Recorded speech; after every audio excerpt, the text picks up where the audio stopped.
Hi everybody, Tony Imperatrice here, and today we're going to take our first look at my Rodgers Model 725B. This organ was built in 1979 and has been serving a church down in Southern California. Just this year, they decided to trade this in on a brand new state-of-the-art digital organ, also from Rodgers. My boss at Rodgers, knowing how much I like to mess around with old stuff, allowed me to take this home, and this is going to become my main practice organ. I'm possibly going to take it out and do some shows with it once I get it fixed up and all back together. Now the first thing is the keyboards. Keyboards were shot, and you'll notice that this keyboard, the bottom keyboard, the great keyboard, is really noisy and it's all higgly-piggly.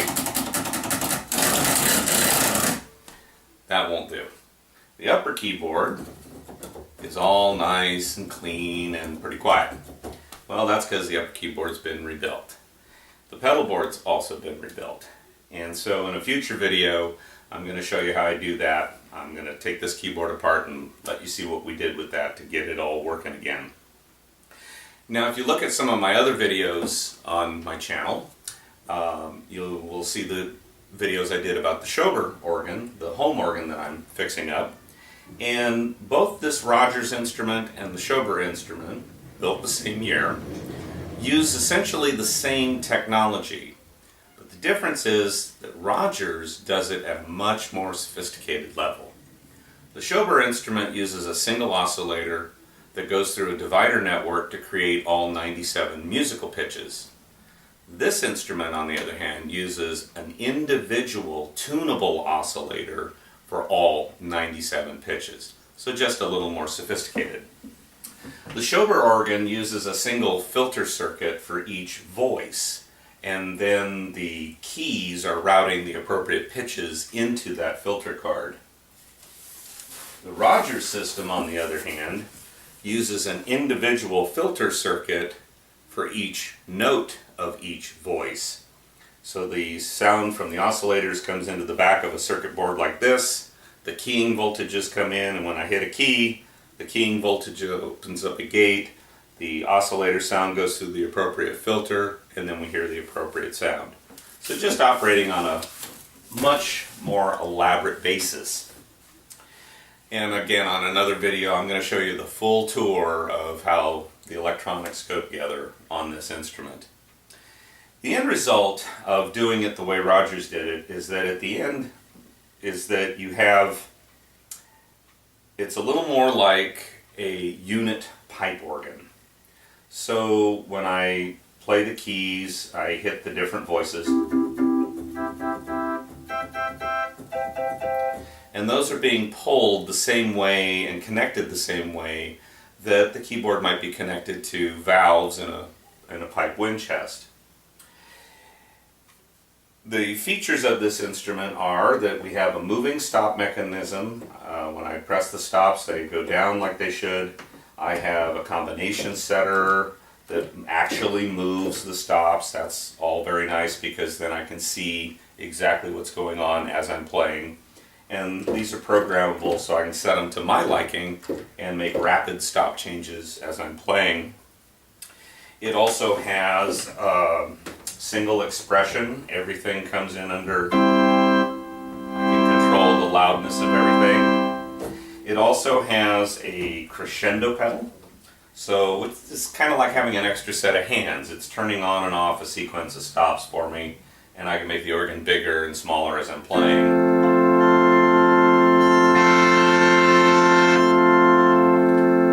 And then it also has a 2T piston, so I can basically turn everything on for that big crashing finish.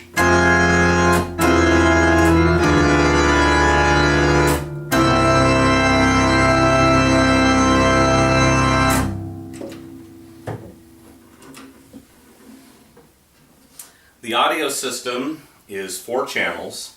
So the different voices are routed appropriately. So we have a flute channel for all the flute voices. We have a diapason channel for all the diapasons. And then a reed channel for the the reed voices like trumpets, cremorns, that kind of thing. The audio system can be configured any number of ways on this instrument. Right now it's configured to go through just its internal speakers. It can be routed to a multi-channel external system.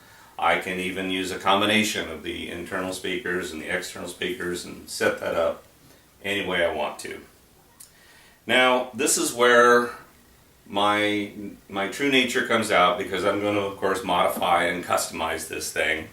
And that'll be primarily in the audio output phase. Like all electronic organs from back in the day, they lacked that multi-rank, ensemble, warm, rich sound. I've used this analogy before. It's like the difference between having a quartet of singers sing a hymn or a big, 50-voice choir sing a hymn. It's just a warmer, richer sound when you have more voices. Well, while all these organs, the Schober, this organ, have a big variety of tonalities available on the stops, and they're all arranged to sound and work more or less like the pipe ranks, ultimately it's all coming from a singular source. In this case, a single rank of 97 oscillators. In a pipe organ, of course, each voice would be a separate set of pipes, and each would have its own character and make its own speech and would be more like that big choir. Now, of course, Rodgers knew this was an issue, and they did some things to deal with that. So there's a built-in chorus device, which when it's brought in, kind of puts just a little bit of animation into the sound, covers up for some of that loss of the multi-rank ensemble, without, with. Also, they have it set up, this is set up to work with a Leslie speaker, so the flute channel can be routed through a Leslie speaker, and you Hammond organ guys out there know what that's about.